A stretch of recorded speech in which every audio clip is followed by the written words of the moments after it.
Elderly woman forgot money accumulating for 95 years, and the manager is shocked when he sees the amount. She walked through the revolving door holding a folded piece of paper in both hands, slowly, as if carrying something that could break at any moment. Outside, the sun was beating down on that Indianapolis, and the air conditioning at the Federal Trust Bank hit her with a cold blast that made her blink a few times. No one paid attention at that first second, but soon they did. The security guard approached even before she reached the counter. There was that mix of caution and doubt on his face that you get when you're not sure what you're dealing with. "Are you okay, ma'am? Can I help you?" She looked up at him with a calm that only the very old have. "I came to speak with the manager," she said, in a voice firmer than anyone expected. She was a very elderly woman, with dark skin wrinkled like leather dried in the sun, so thin that the simple brown dress she wore seemed too big for her body. She walked carefully, one step at a time, with her spine slightly bent and her eyes alert. In her right hand, that crumpled paper, yellowed by time.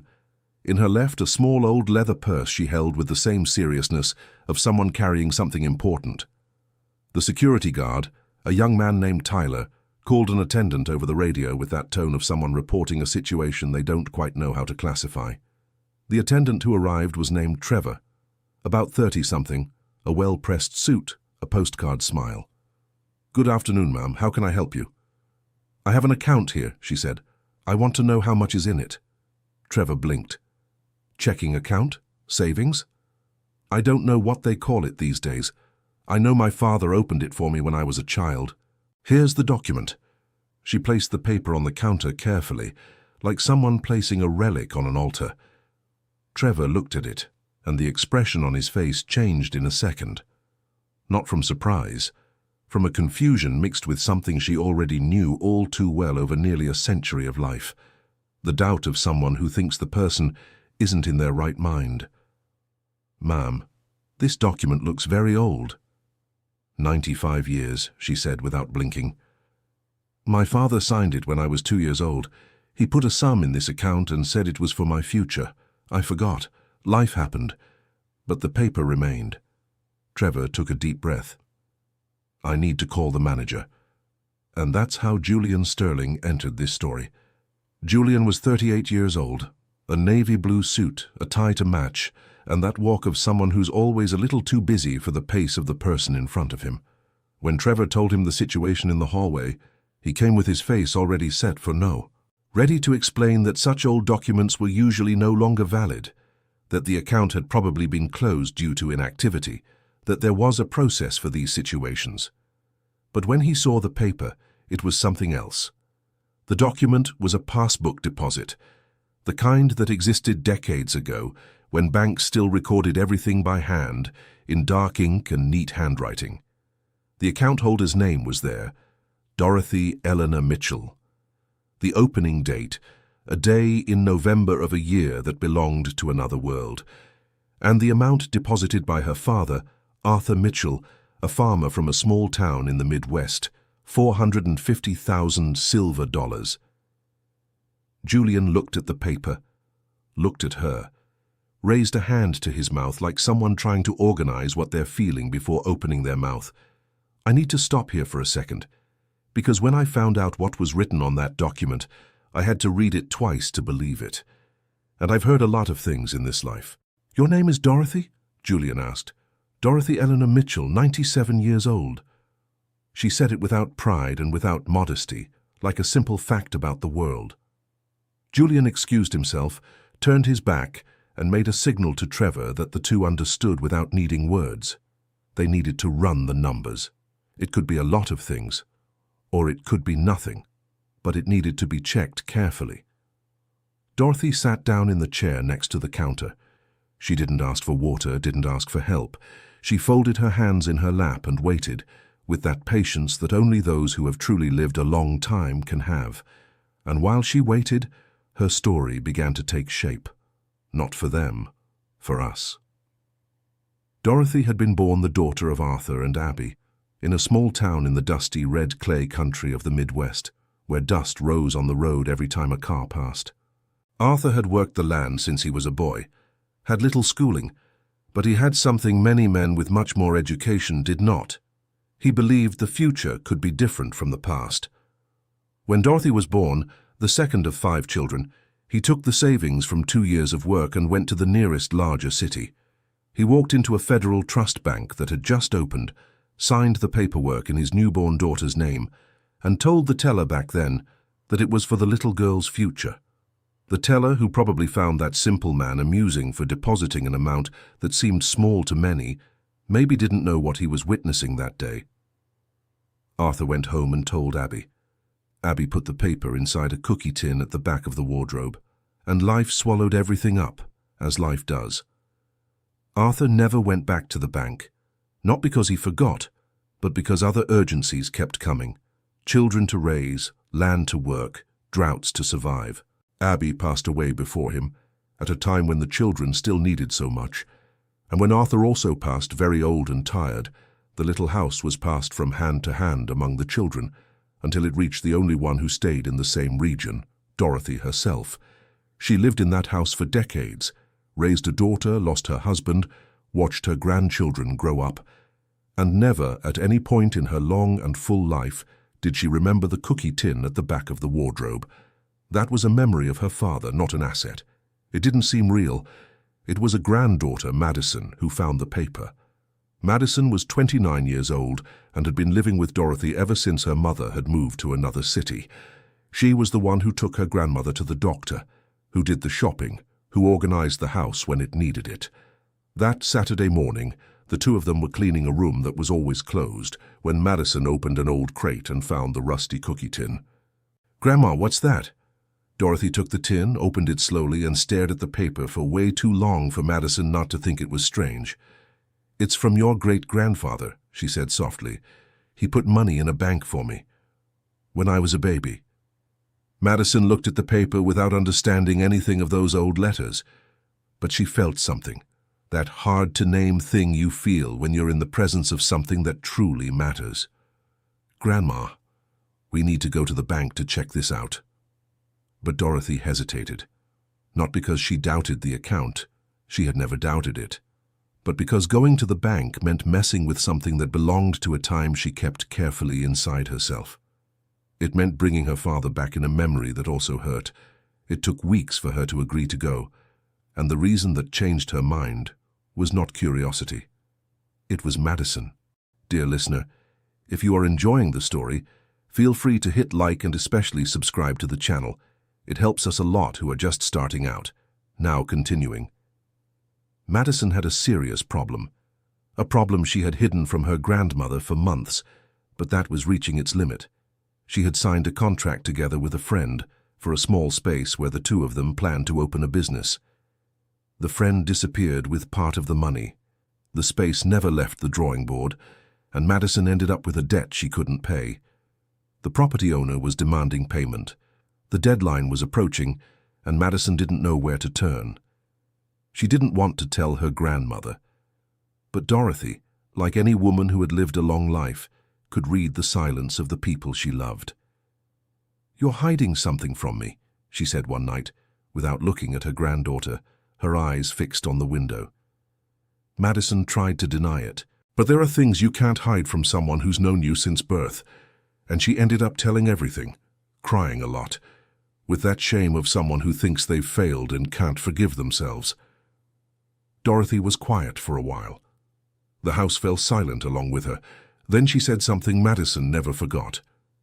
"Your great-grandfather deposited that money for my future, but my future is you now." And that was how, the following Monday, Dorothy put on her brown dress, picked up the yellowed paper, and asked Madison to take her to the bank, back to the counter, back to Julian. The manager was in the back office with 2 other employees, running calculations on a spreadsheet, exchanging glances over the monitor. There was a tension there, not from reluctance, but from genuine astonishment. The account had grown. Decades and decades of accumulated interest, currency changes that had happened throughout the country's economic history, necessary conversions, compound interest upon compound interest.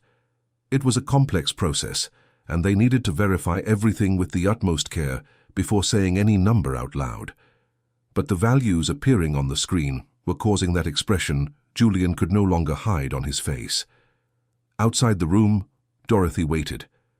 Without touching her cell phone, she didn't even have one, without flipping through anything. Just sitting, hands folded in her lap, looking through the large window at the street outside, like someone watching a scene they'd seen many times in life, but that never stopped being interesting.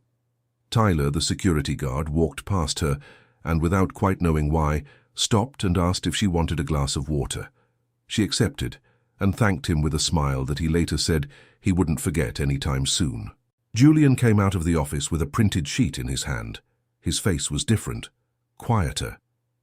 He called Dorothy into a private room, and Trevor followed. When she sat down in the chair facing the desk, Julian placed the printed sheet on the surface. She looked at the numbers, then she looked at him. "Is there a problem?" she asked with her usual calm. "Mrs. Dorothy..." Julian paused. He brought his fingers to his mouth as if needing a second before saying what he was about to say. "The system identified the account. It exists, and it's active." Another pause. "With 95 years of accumulated returns, the amount shown here is..." He didn't finish the sentence right away. He sat for a moment looking at her, perhaps trying to gauge how she would receive it. "The amount is considerable, ma'am. It's over $800,000, probably close to 900, depending on the final confirmation of the adjustments." The silence that fell into that room was of a specific kind, not the silence of someone who didn't understand, the silence of someone who understood too much and needed a moment to let the weight of it settle. Dorothy stared at the paper for a while. Then she said, very softly, with that voice that carried 97 years inside it, "My father knew what he was doing." There are things you read and feel are too big to fit in just one sentence. She didn't scream, she didn't cry, she didn't ask to confirm the number. She honored her father. That got me in a different way. It got me deep. But the story didn't end there. Far from it. Because that same afternoon, while Madison waited outside with her heart pounding, a man walked into the bank asking to speak to the manager about Dorothy Mitchell's account. His name was Randall. He was Dorothy's nephew, son of one of her brothers who had left many years before. And he had found out, through a phone call from a distant relative who happened to hear about the visit to the Federal Trust Bank, that his old aunt had gone to check an old account. Randall was in his early 50s, well-dressed, with a way of speaking that mixed friendliness with pressure. He told the teller he was a relative of the account holder and that he was interested in following the process, that he was there to help. Trevor, not sure what to do, called Julian over again. Julian knew this kind of situation. It wasn't the first time someone showed up when a large sum of money came into play. He was polite, but firm. "Sir, you're a relative of the account holder, but the account is in her name. Any transaction or decision is solely hers." Randall smiled. Of course. I just want to help her. She's very old, poor thing. She needs someone to guide her through these things." Julian didn't answer. He went over to where Dorothy was and, in a low voice, told her there was a man who claimed to be her nephew, wanting to be part of the process. Dorothy turned her face toward the door. She stayed like that for a while, staring into space. "Randall?" she said. "He says he's your nephew, yes." She took a deep breath. Then she looked at Julian with a clarity he clearly hadn't expected. "I've known Randall since he was 4 years old. He's a man who never knew how to stay away from where money is." A short pause. "You can tell him I appreciate the visit, but that I'm being very well taken care of and that I don't need any help." Julian went back to Randall and delivered the message. Randall tried to insist, talked about documents, talked about family matters, talked about rights. But Julian was firm. Tyler stayed close. And in the end, Randall left with the same smile he had come in with, but with his eyes showing something very different. When Madison found out about the episode on the way back, her anger was immediate. She had known Randall for years and knew exactly what he was capable of when he smelled an opportunity. But Dorothy calmed her down with a single sentence, looking out the car window. "Your great-grandma always said the dogs bark, but the caravan moves on." But the situation had created a complication no one expected. To release an amount of this magnitude, with a 95-year-old document, The bank had to follow a strict verification process. It was necessary to confirm that Dorothy was the same person as the original record.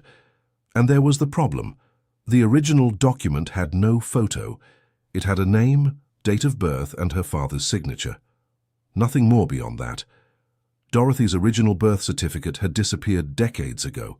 She had a version issued years before when she needed it for a retirement document, but the dates didn't exactly match the bank's record. A decades-old registry office error that had never been corrected. One of those small mistakes that fade into daily life and only show up when you least need them. Julian explained the situation to her carefully, trying not to sound like he was putting up obstacles where he shouldn't, but that was the reality. And Dorothy, for the first time that entire afternoon, seemed truly tired. She didn't say anything at the time. She asked Madison to pick her up, and the two of them left in silence. On the way back, Madison couldn't hold it in anymore. "Grandma, this isn't fair. The money is yours. The paper proves it's yours." "A lot of things in life aren't fair," said Dorothy, looking out the window. "But I'm still here, and as long as I am, we'll find a way." That night, Dorothy didn't sleep. Not from anxiety. She had been through worse things in life to lose sleep over a document. But she kept thinking. Thinking about her father. Thinking about that afternoon when she was a baby, and he walked into a bank that smelled of new things and signed a paper with his hand calloused from the earth. Thinking about how life had a way of hiding the right things until the right time. Arthur hadn't left a letter. He hadn't left an explanation, but Dorothy knew why he had done it, because throughout her childhood he repeated one thing whenever he could. "Dorothy, you'll go far. I don't know how, but you will." She hadn't gone far in terms of distance. She stayed in the same region her whole life, raised children, raised grandchildren, saw the world change many times around her. But she lived with a dignity that many people with much more resources couldn't manage. And now in that quiet early morning, she was trying to understand how to prove to a piece of paper that she was herself. It was Madison who had the idea. Early the next day, she called Aunt Beatrice, her mother's older sister, who lived in a nearby town and was 82 years old. Beatrice was the keeper of the family stories. That rare type of person who remembers everything, keeps photographs, letters, receipts, anything that has passed through the hands of a family member. A living memory. "Aunt Beatrice, do you have any very old document with Grandma Dorothy's name? Something from the time of great-grandfather Arthur?" Beatrice was quiet for a second that seemed too long on the phone. Then she said, "I have something here, yes. Your great-grandmother Abby gave it to me before she passed. She said that one day you would need it. I didn't know why, but I kept it." Dear listener, if you're enjoying the story, feel free to leave a like and especially subscribe to the channel. It helps us a lot who are just starting out. Now continuing. What Beatrice had was a baptismal record sheet, issued by the parish of a small town in the Midwest, with the meticulous handwriting of a priest from decades past. The name was there in precise letters. Dorothy Eleanor Mitchell. Parents, Arthur James Mitchell and Abigail Harrison Mitchell. The date, exactly the same as the one on the Federal Trust Bank document. When Madison saw that paper, her hands trembled, and there was still a detail that no one expected to find. On the right margin of the record, in a different handwriting, simpler and more irregular without the priest's elegance, was written in ink that time had faded but not erased, "May God keep this girl's future." It was Arthur's handwriting, recognizable to anyone who knew the signature in the bank passbook. I had to take a deep breath here. There are things that time keeps for the right moment, and when they arrive whole. That note from the father, written decades earlier, arrived exactly when the daughter needed it most. There's no way not to feel that. Back at the Federal Trust Bank 2 days later, Julian received the documents. He called the institution's legal department. There were internal meetings, careful checks, handwriting comparison between the name that appeared on both documents. The process took another 3 days, 3 days in which Dorothy waited at home with her usual calm, and Madison almost went crazy with anxiety, pacing back and forth. Randall tried to contact Dorothy twice during that period. She didn't answer. When he went to her house in person, she opened the door, looked him up and down, and said, "Randall, I've known you since you were a little person. I know life hasn't been easy for you, but what's mine is mine, and what's God's is God's. You're not part of this story." She closed the door, and she didn't open it for him again. There is a specific courage in a 97-year-old woman who looks into the eyes of someone who wants to take something from her and says no with the same calmness with which she would say good afternoon. A courage that is not anger, not pride. It is certainty. A certainty that comes from someone who has seen a lot and knows exactly what is worth it and what is not. On Thursday of that week, Madison's phone rang. It was Julian. "Mrs. Madison, the documents have been verified and approved. You can come to the Federal Trust Bank tomorrow morning." Madison hung up the phone and stood still in the middle of the kitchen for a moment, just breathing. Then she went to her grandmother's room. Dorothy was sitting in the armchair where she always sat in the afternoons, reading a book with a worn cover that she must have read at least 3 times already. "Grandma," Dorothy looked up. "It's approved." Dorothy closed the book carefully. She looked at her granddaughter, and she gave a smile that Madison later described, to anyone who would listen, as the most beautiful smile she had ever seen in her entire life. Not because it was wide or open, but because it had 97 years of history inside it. "Your great-grandfather knew," she said. "He always knew." The next morning they went together. Dorothy in the same simple brown dress, Madison holding her arm as they went through the revolving door with that same blast of cold air that had greeted the old woman days earlier. Julian received them personally. The room was the same, but the atmosphere was different. On the table was a document to sign, and beside it, a new pen. That small detail that life sometimes places to say that the moment matters. The final amount confirmed, after all corrections and complete verifications, $873,000. Arthur Mitchell, a farmer of dusty red clay country, had deposited $450,000 silver dollars for his daughter's future. And the future had arrived. With 95 years of interest, of patience, of a cookie tin at the bottom of a wardrobe, and of a granddaughter who didn't give up when the path got hard. Dorothy signed the document with the steady handwriting of someone who still knows exactly what she is doing. Julian stared at that signature for a moment longer than necessary before stamping it. "You know, Mum," he said carefully, "with this amount you can do many things. Would you like to discuss the options available?" Dorothy gave a small smile. "Maybe later. Today I have something to take care of first." She turned to Madison, who was sitting beside her, trying with all her might not to let her chin tremble in front of the manager. And she couldn't. "Madison's debt needs to disappear," Dorothy said simply, like someone deciding the lunch menu. "We'll take care of the rest calmly later." And that's exactly what happened. That afternoon, Madison's debt was paid off. Not half, not with extended negotiation, paid off, clean, with no outstanding balance. When the lender found out who was paying and how it had been possible, she was so embarrassed that she tried to refund part of the penalty fee she had charged. Madison didn't accept. She said that what was owed was settled, and she preferred it that way. In the days that followed, Dorothy made the remaining decisions with that clarity that was uniquely hers.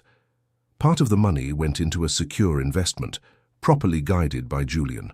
Part was set aside for her expenses for as long as she had ahead, and part, the amount she chose herself without consulting anyone, was distributed among the children and grandchildren who had stood by her over the years, to those who were there, not to Randall.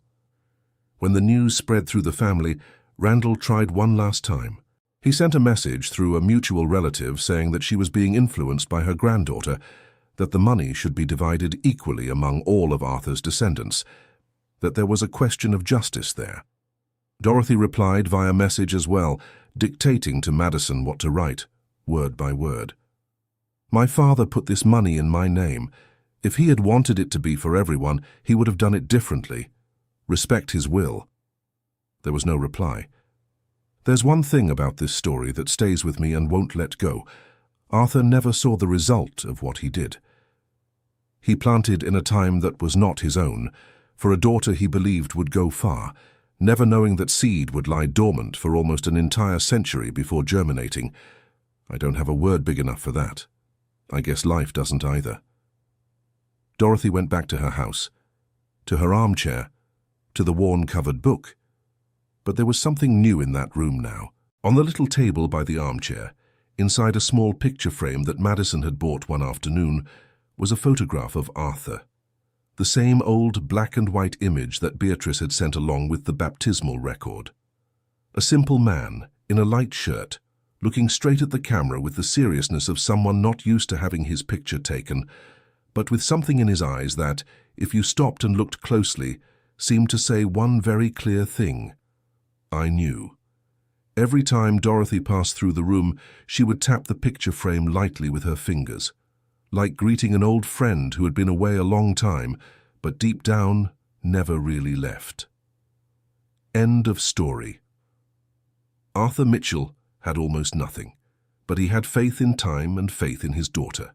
And that simple act, done with calloused hands from a lifetime of work, crossed 95 years and arrived at the exact moment it was most needed. Sometimes I think about how much we underestimate what we plant, about all the good things that are sleeping, waiting for the right time to appear. If you knew someone like that who planted for your future without asking for anything in return, honor that person here in the comments. I really want to read them. And tell me what you thought of Dorothy, whether you would have done what she did. Thank you very much for your company today. Leave a like, subscribe to the channel, and see you in the next story.